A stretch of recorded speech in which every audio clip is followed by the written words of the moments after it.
Mesdames et messieurs, bonsoir. Bienvenue dans le 20h de ce 30 novembre. Voici les titres.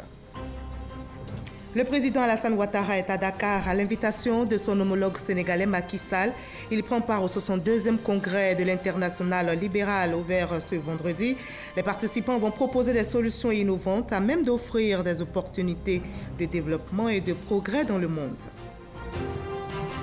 Le Premier ministre Amadou Gon Coulibaly appelle les opérateurs économiques à investir à San Pedro. Il a lancé ce message aujourd'hui lors de l'ouverture officielle des journées nationales des chefs d'entreprise à San Pedro. Des centaines de chefs d'entreprise prennent part à ce rendez-vous dédié aux entrepreneurs nationaux. C'est la fin du contentieux électoral. La Cour suprême a rendu les derniers verdicts des contentieux des élections locales du 13 octobre. Après Port-Boué-Lakota, les élections municipales ont été annulées dans les communes de Grand-Bassam, Bingerville, Rubino et Boko. La Cour suprême a statué sur une centaine de plaintes. Qui organisera la CAN 2019. Les regards sont tournés à présent vers la CAF qui vient de retirer au Cameroun l'organisation de la Coupe d'Afrique des Nations 2019. La décision a été prise aujourd'hui à Accra au Ghana. Une nouvelle procédure d'appel à candidature pour désigner un autre pays hôte est lancée par la Confédération africaine de football. Soyez les bienvenus sur RTI1. Nous commençons tout de suite en images par le Sénégal, où le président Alassane Ouattara prend part à l'invitation de son homologue sénégalais Macky Sall au 62e congrès de l'Internationale libérale ouvert aujourd'hui. Ce congrès est l'occasion pour les libéraux de réfléchir aux solutions innovantes à même d'offrir des opportunités de développement et de progrès dans le monde. On en saura davantage certainement au cours de cette édition avec notre envoyé spécial Viviane Aimé. Je vous conduis aux Journées nationales des chefs d'entreprise ouvertes ce vendredi à San Pedro. C'était en présence du Premier ministre Amadou Gon Coulibaly. Plusieurs chefs d'entreprise prennent part à ce grand rendez-vous de partage d'expériences dédié aux entrepreneurs nationaux. Le chef du gouvernement ivoirien encourage à pérenniser cette action et il appelle les opérateurs économiques à investir à San Pedro. Les conditions sont favorables, a lancé le Premier ministre Amadou Gon Coulibaly, qui a par ailleurs appelé le rôle essentiel joué par le secteur privé dans les récentes performances enregistrées par l'économie. Je vous propose d'écouter le Premier ministre Amadou Gon Coulibaly depuis San Pedro. Je voudrais, avant de clore mon propos, lancer un appel à l'ensemble du secteur privé ivoirien et particulièrement aux chefs d'entreprise, en leur demandant de saisir les nombreuses opportunités de la région de San Pedro pour initier des investissements porteurs. Venez investir à San Pedro. Les conditions y sont favorables. Et je puis vous assurer que le gouvernement continuera de créer ici, à San Pedro, les conditions pour que l'activité économique puisse être compétitive. Nous aurons bientôt l'occasion de revenir à San Pedro pour poser la première pierre de travaux d'extension du port de San Pedro. Cet après-midi, j'aurai l'occasion de poser la première pierre de l'université de San Pedro. Avec la collaboration de nos partenaires techniques et financiers, la voirie de San Pedro est en cours d'amélioration. Tous ces éléments sont des indicateurs qui montrent que San Pedro est plein d'espoir. Et justement, San Pedro va attirer plus d'investisseurs avec ses infrastructures. Ce vendredi, donc, le Premier ministre Amadou Gon Coulibaly a procédé à la pose de la première pierre de l'université de San Pedro. Mais quels seront les impacts socio-économiques d'une telle infrastructure dans la région? Comment les populations et opérateurs économiques accueillent-ils l'avènement de cette université? Élément de réponse avec notre envoyé spécial sur place, Cheikh Koné. Goroké, village de la commune de San Pedro, situé à 5 km du centre-ville, va connaître un changement des plus inattendus dans les 26 prochains mois. En effet, le village s'apprête à accueillir la première université de la région, mieux, la plus grande université du pays, d'une superficie de 402 hectares. Une fierté pour les populations qui voient l'avènement de cette infrastructure, une aubaine aux multiples retombées. L'avènement de l'université apporte beaucoup de choses, notamment des points d'eau, parce qu'on ne peut pas laisser les élèves boire n'importe quoi, des points d'eau, la santé, tout est réuni. Dans le temps, avant que cet événement n'ait lieu, la route était pratiquement Si on vous faisait la comparaison, c'est le jour et la nuit. Aujourd'hui, avec l'avènement, la route est bien faite. Donc toutes ces choses-là concourent à rendre Saint-Pedro joli et à rendre Goreké joli. Aujourd'hui, quand vous regardez toute la région du Bassa-Sandra, tous les districts, disons, du Bassa-Sandra, c'est la seule université qui puisse nous permettre d'avoir au moins tous nos bacheliers à nos côtés. Et ça ne peut que réjouir les parents d'élèves. L'impact socio-économique de la construction de cette université va au-delà du village de Goroké et des villages environnants. C'est tout le district du Bassa-Sandra, dont la population est estimée à un peu plus de 2 280 000 habitants, qui sera impacté à travers plusieurs secteurs d'activité économique, notamment les entreprises du BTP et d'import-export. Ça va créer des richesses au niveau de la région.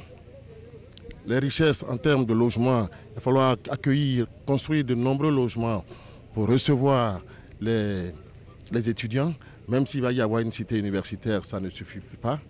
Et puis, qui dit logement aussi dit des populations qui viennent et effectivement qui vont apporter le développement. Ce n'est que du pain béni sur toute la chaîne de développement. Une fois opérationnelle, l'université de San Pedro prévoit l'hébergement en résidence universitaire d'environ 7 000 étudiants sur les 20 000 attendus. Près de 13 000 étudiants vont devoir ainsi se loger à leurs propres frais.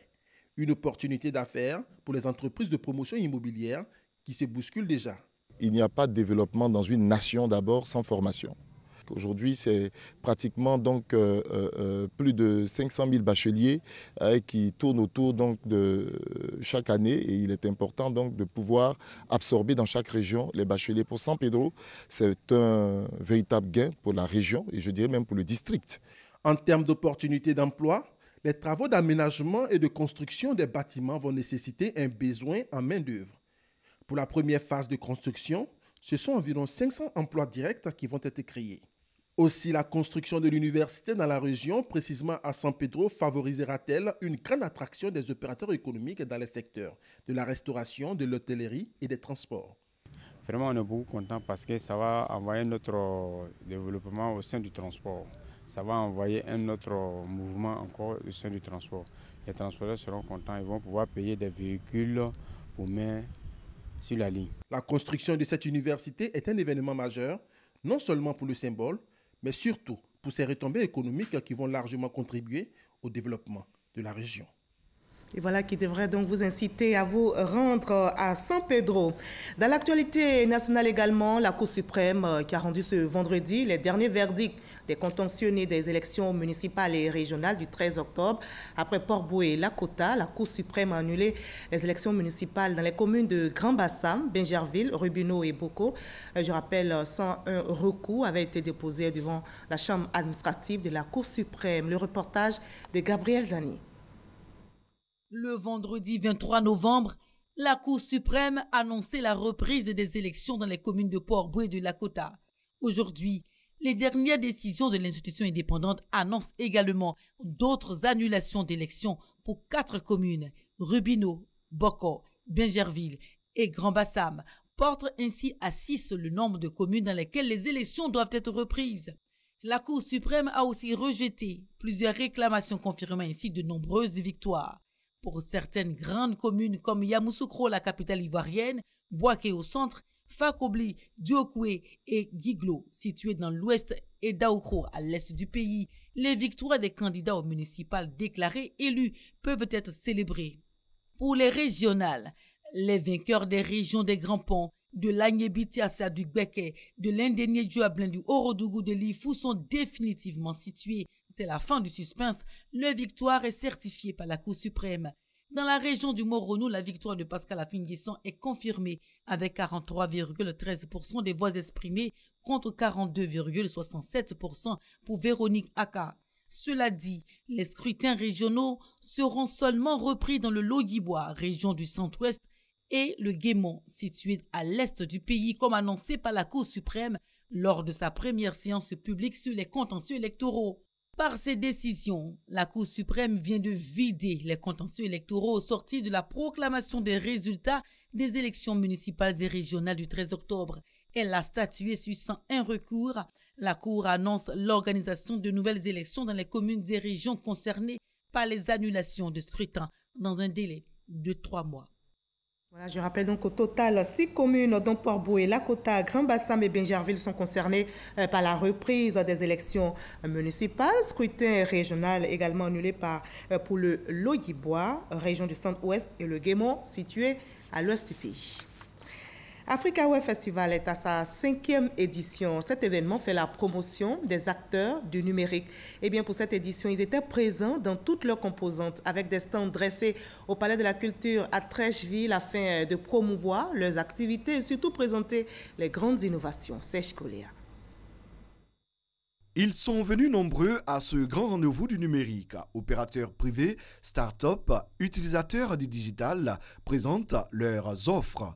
À l'ère du numérique et du digital, il s'agit d'informer le public sur les nombreuses opportunités offertes par les acteurs du secteur. Cette tribune permet à ces jeunes entrepreneurs de parler surtout innovation. La borne que nous voyons là ici, c'est un kakimono digital.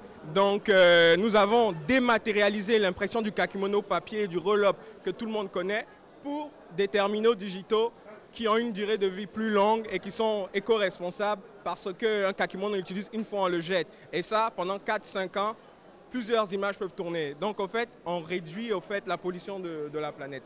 Des stands à l'écoute du public, des opérateurs qui pour la plupart encouragent à l'entrepreneuriat. Internet, d'ailleurs, c'est la nouvelle économie. Il faut que les gens aient conscience de ça. C'est vraiment important qu'aujourd'hui, un commerçant qui a un commerce physique doit aussi vendre ses produits sur le net pendant que sa boutique est fermée. Vous comprenez, aujourd'hui, c'est la nouvelle économie. Donc, c'est notre rôle aujourd'hui, notre mission, j'ai envie de dire, de créer cette communauté. Africa Web Festival rentre ainsi dans les habitudes du public abidjanais. L'édition 2018 enregistre des milliers de visiteurs. Panels et rencontres B2B meublent cette tribune. Et toujours lors de cette tribune, le fact-checking ou la vérification des faits, c'est une pratique essentielle aujourd'hui dans le traitement de l'information. Le sujet est au menu de cette 5e édition d'Africa Web Festival. Face donc aux rumeurs et fausses informations qui inondent les réseaux sociaux, les professionnels de l'information se tournent vers ce qu'on appelle le fact-checking pour démentir les fake news. Le sujet donc était au centre d'un panel à l'occasion de la 5e édition d'Africa Web Festival, animé notamment par la RTI. On retrouve Serge Coléa, notre reporter. La vérification des faits ou le fact-checking n'est pas un effet de mode. C'est une réalité essentielle à prendre en compte aujourd'hui dans la collecte, le traitement, la publication et la diffusion d'informations. Et pour cause, fausses informations, rumeurs et canulars alimentent de plus en plus les réseaux sociaux. À l'occasion de la 5e édition d'Africa Web Festival, la RTI ouvre le débat. On est juste à l'étape basique de la vérification de l'information. Et aujourd'hui, on a pu réunir AFP et Africa Check, deux structures qui ont de grosses expériences en matière de lutte contre les fake news.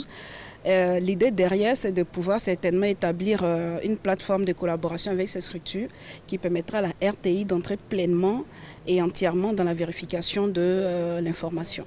Aux côtés de la rédactrice en chef adjointe de RTI 1, un représentant de Africa Check et une journaliste de l'AFP, ils sont venus partager leurs expériences en matière de fact-checking. Depuis 2017, nous avons ouvert 13 bureaux spécialement pour ça. Il y a 20 journalistes qui ne s'occupent que de ça au quotidien. Si l'AFP s'est autant engagé dans le fact-checking, c'est que la demande, tant au niveau des médias, nos clients, que les citoyens, est extrêmement forte.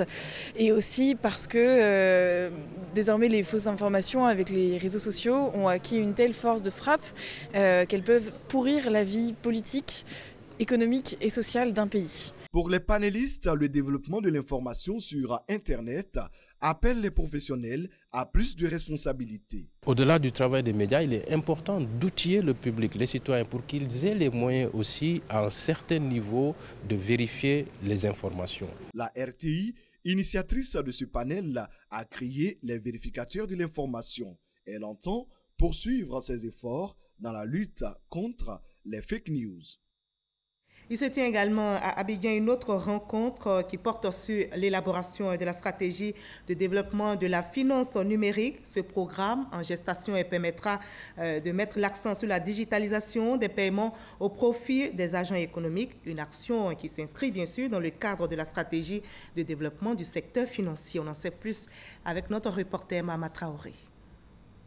La finance numérique recèle un immense potentiel du point de vue de l'inclusion financière et l'accès aux services de base, sachant que plus de 50% des personnes vivant dans les pays en développement possèdent un téléphone portable.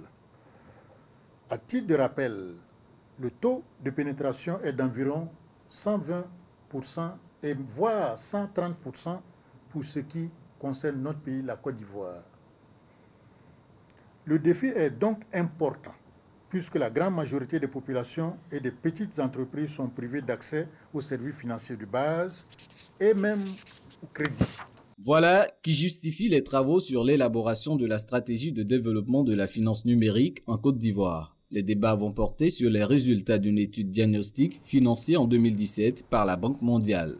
L'étude consiste en un accompagnement de la stratégie de digitalisation de la Côte d'Ivoire, à savoir identifier les principaux secteurs et les principales activités qui pourraient être numérisées dans les années à venir en Côte d'Ivoire, de façon à permettre d'accroître l'inclusion financière des populations et de simplifier les relations entre les entreprises, le gouvernement et les particuliers. Le développement de la finance numérique est une composante de la stratégie de développement du secteur financier adopté par l'État en 2014. Une question dans ce 20h. Comment l'Allemagne peut-elle faire bénéficier à la Côte d'Ivoire, notre pays, son savoir-faire économique dans un partenariat gagnant? C'est l'objectif des premières journées ivoiro-allemandes qui viennent de s'achever ici à Abidjan. Et la Côte d'Ivoire a présenté ses secteurs porteurs, notamment dans les domaines de l'agro-industrie, des mines, du tourisme et des énergies renouvelables. On en sait plus avec notre reporter Lansine Bakayoko. Au niveau de l'agriculture, les opportunités offertes par l'État de Côte d'Ivoire se concentrent dans la biotechnologie, les fertilisants, l'agrotechnologie, l'aquaculture, le bétail, les équipements agricoles et les productions alimentaires. Avec l'appui du secteur privé, notre pays compte atteindre un taux de première transformation de toutes ces matières premières agricoles d'au moins 50% en moyenne à l'horizon 2020, contre 33% pour le cacao actuellement et moins de 10% pour la majorité des autres spéculations. En ce qui concerne le domaine énergétique, les vannes sont ouvertes. Ici, l'objectif est de passer de 2275 MW aujourd'hui à 4000 MW en 2020. Le secteur énergétique ivoirien a besoin d'investissements importants pour répondre à une forte croissance de la demande aussi bien local qu'extérieur. Dans ce contexte, le gouvernement a adopté des projets nécessitant des investissements de plus de 20 milliards de dollars US d'ici 2030. Avec le tourisme qui offre des facilités en matière de construction de complexes hôteliers, les secteurs financiers et miniers en pleine restructuration, la Côte d'Ivoire jouit d'une forte attractivité. Les relations entre l'Allemagne et la Côte d'Ivoire se développent à un rythme rapide, donnant lieu à davantage d'activités et de collaboration. Et ça, en particulier dans le domaine des énergies renouvelables et de l'efficacité énergétique. Une série de programmes ont été lancés pour stimuler la croissance et l'innovation et la participation du secteur privé. Au niveau des échanges commerciaux, les exportations ivoiriennes vers l'Allemagne, composées essentiellement de cacao, de combustible et de caoutchouc, s'élèvent à 650 milliards de francs CFA. La troisième édition du MIVA, le marché ivoirien de l'artisanat, a ouvert ses portes cette semaine ici à Abidjan. L'artisanat est un atout pour l'émergence de la Côte d'Ivoire est au cœur des débats. Quelles sont les recommandations qui ont été faites? Éléments de réponse avec Ouattara Amadou Alter. En Côte d'Ivoire, le secteur de l'artisanat occupe environ 40% de la population active et se positionne après l'agriculture comme le plus grand employeur. Ce potentiel socio-économique intéresse le gouvernement qui, de par ses actions, donne l'opportunité aux artisans de s'exprimer. Parmi les actions gouvernementales se trouve le MIVA, marché ivoirien de l'artisanat. À la cérémonie d'ouverture de la 3e édition du MIVA, le ministre de l'Artisanat est revenu sur les motivations du gouvernement ivoirien à mettre en exergue le savoir-faire des artisans. Nous sommes en train de voir comment progressivement faire d'Abidjan, pas le premier, mais en tout cas un point important de l'artisanat africain aux côtés des autres initiatives déjà qui sont ouvertes dans la sous-région. Nous voudrons au niveau du gouvernement vous donner un espace pour que vous puissiez venir exposer vos produits. Qui sait ce que cela peut attirer comme acheteurs. 300 stands sont gracieusement offerts. Les artisans apprécient cette opportunité et souhaitent que le MIVA soit international dès la prochaine édition. Un pays émergent doit avoir un artisanat fort comme la France et l'Allemagne. Cela passe par l'application stricte des textes de loi pour réglementer le secteur, pour rendre productif le secteur, pour que ce secteur soit accompagné par les partenaires au développement. La remise de 2 vélos fabriqués en bois par les artisans de la Maraoué au ministre Sidiki Konaté et une visite des stands ont ponctué la cérémonie d'ouverture du MIVA 2018. Cette 3e édition va durer 11 jours et attend plus de 15 000 visiteurs. L'actualité nationale, c'est aussi la 25e session ordinaire du Conseil des ministres de l'Union du fleuve Mano. Les participants ont examiné la mise en œuvre des projets et programmes de développement socio-économique des populations. On en sait plus avec notre reporter Abdoulaye Koné. Ils ont choisi Abidjan pour se réunir, plus de 2 ans après la dernière conférence des chefs d'État de la Mano River à Conakry. Ce rendez-vous en terre ivoirienne a pour objectif de confirmer le bon fonctionnement des organes de l'Union du fleuve Mano. Je crois que ce que j'ai vu ce matin et les ministres qui se sont exprimés sont tous dans cette voie-là. Et je crois que l'organisation, même les cadres sont prêts à passer à l'étape supérieure. Nous voulons contribuer au développement durable de la sous-région. Et quel meilleur exemple que l'exemple de la Mano River au sein de la CEDEAO. Les 3 ministres de l'organisation ont effectué le déplacement d'Abidjan. Ils ont été reçus par leur homologue ivoirien. Ali Koulibaly, le ministre de l'intégration africaine et des Ivoiriens de l'extérieur, a formulé ses attentes. Il s'agit de savoir si les exigences que nous avons posées à Monrovia il y a 1 an sont respectées, à savoir la rationalité dans la gestion de notre organisation. Il s'agit de voir si les efforts nécessaires ont été accomplis dans le souci d'une réduction de l'effectif de notre organisation. Il s'agira aussi de voir si les différents projets que nous portons sont réalisables, sont compatibles avec les moyens dont nous disposons. Promouvoir la coopération économique en vue de réaliser une union douanière, c'est l'objectif de l'Union du fleuve Mano. Les différents programmes de l'organisation en cours d'exécution visent à améliorer les conditions de vie de ces populations. Et pour la mise en œuvre de la politique foncière à l'échelle nationale, le gouvernement a obtenu de la Banque mondiale un appui financier technique sous la forme d'un projet. C'est le projet PAMAFOR, projet d'amélioration et de mise en œuvre de la politique foncière de Côte d'Ivoire. Coût du projet, 25 milliards de francs CFA. Il couvre 6 régions. Et notez qu'également pour l'exécution de ce projet, l'AFOR, l'agence foncière rurale, a convié les opérateurs économiques d'ici et d'ailleurs à une séance d'information à laquelle a participé Noël Nyagno, notre reporter. Le PROMAFOR, projet d'amélioration et de mise en œuvre de la politique foncière rurale de Côte d'Ivoire, va nécessiter pour son exécution d'importants marchés de prestations de services et des fournitures liées à la sécurisation foncière rurale. Ceux-ci doivent être ouverts aux entreprises locales ou internationales. La nature de ces marchés et leur mode d'exécution a fait l'objet d'un atelier ouvert à une centaine de chefs d'entreprise d'ici et d'ailleurs parce que la question foncière exige diligence et rigueur. Avant les appels d'offres qui vont suivre dans quelques mois, nous avons décidé d'informer la communauté des entreprises du potentiel sur lequel ils vont avoir à compétir. Donc c'est une réunion qui se veut un peu le pot de miel qui devra tirer les bonnes abeilles. 8 heures durant, Bamba Cheikh Daniel, directeur général de l'AFOR, l'agence foncière rurale et son équipe, ont entre autres informé ces hommes et femmes d'affaires sur l'existence du projet. Présenter les zones d'exécution.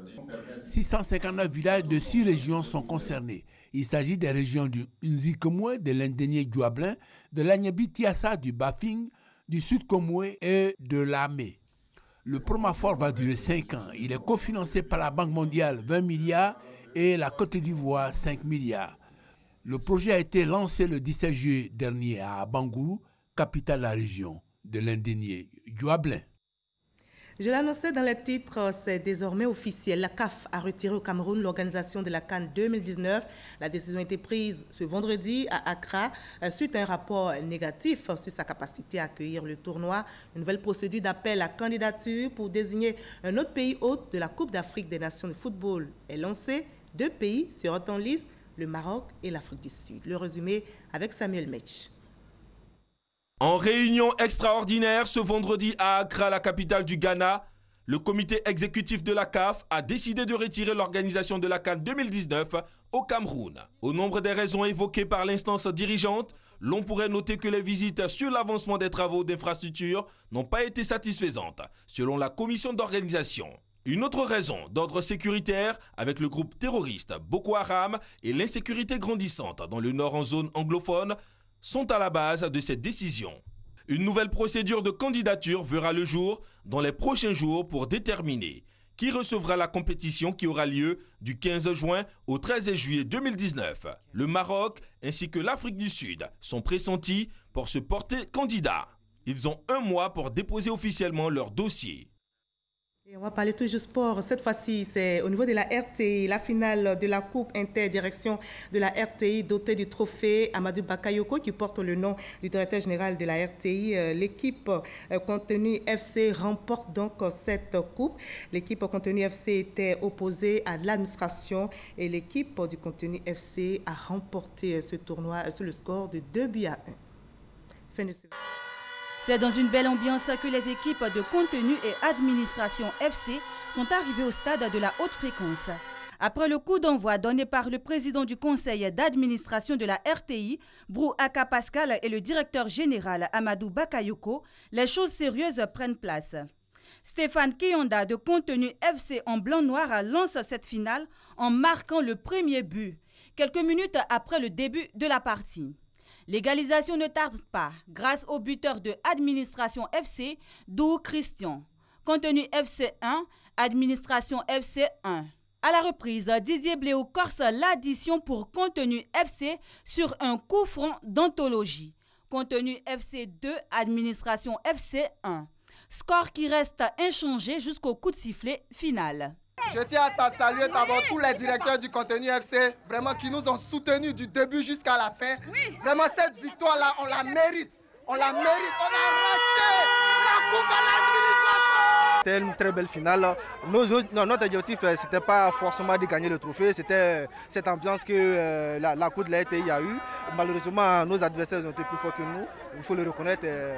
Bon, enfin, on n'a pas démérité, hein. Nous ne sommes pas venus en victime résignée, on s'est battu avec nos âmes, mais malheureusement, ça n'a pas matché. Ça fait plaisir, je ne serai pas très long, profitez de votre fête. Rendez-vous dans quelques jours, la DRH vous dira pour la remise des trophées. Je crois qu'il va falloir qu'on augmente la valeur du prix, hein, n'est-ce pas? Le public a eu droit à 2 matchs de gala. Le premier a opposé 2 équipes féminines de la RTI. L'équipe en blanc s'est imposée 1-0. La seconde rencontre a mis aux prises les humoristes en rouge-blanc aux agents de la RTI et c'est avec beaucoup de plaisir qu'on a pu voir le directeur général de la RTI, Amadou Bakayoko, dans les poteaux. Les humoristes ont pris le dessus 1-0 sur les agents de la RTI. Pour rappel, le tournoi a commencé le 2 novembre dernier pour s'achever le 30 novembre avec 5 équipes qui, à travers le sport, ont partagé des instants de convivialité. Bravo donc à l'équipe du Contenu FC. L'actualité internationale de ce vendredi maintenant au pas de course nous conduit en République démocratique du Congo, au Brésil et en Argentine. On fait le point avec Ahmed Traoré et Abdoulaye Koné.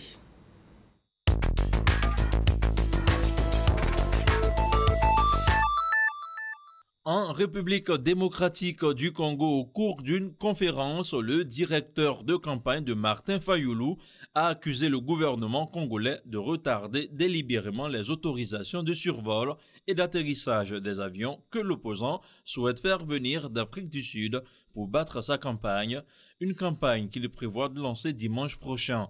Le ministre des Transports, quant à lui, ne se reconnaît pas dans les faits qui lui sont reprochés. Au Brésil, soupçonné d'avoir reçu 40 millions de reis, environ 6 milliards de francs CFA de pots de vin entre 2007 et 2015, le gouverneur de Rio de Janeiro, Luiz Fernando Pessao, a été arrêté. Les soupçons portent sur l'époque où il était encore le vice-gouverneur de Sérgio Cabral. Ce dernier était le chef d'orchestre d'un réseau qui détournait systématiquement des fonds de tous les contrats de travaux publics, jusqu'à 8%, y compris ceux de la rénovation du mythique stade de football Maracana pour le Mondial 2014. Le samedi 1er décembre s'organise le sommet du G20 en Argentine, un sommet qui promet d'être tendu. Les dirigeants craignent de ne pas réussir à aboutir à une déclaration commune à l'issue de la rencontre. L'administration américaine a en effet considéré que la Chine, qui affiche un gigantesque excédent dans ses échanges avec les États-Unis, n'avait pour l'heure pas fait de propositions destinées à réformer significativement ses pratiques commerciales, des pratiques jugées déloyales par Washington. Et avant de refermer ce journal, je rappelle que le président de la République, Alassane Ouattara, est à Dakar à l'invitation de son homologue sénégalais, Macky Sall. Il prend part au 62e congrès de l'Internationale libérale. Les participants proposent des solutions innovantes à même d'offrir des opportunités de développement et de progrès dans le monde. Merci à vous tous de votre aimable attention. Je vous retrouve avec le même plaisir demain à la même heure.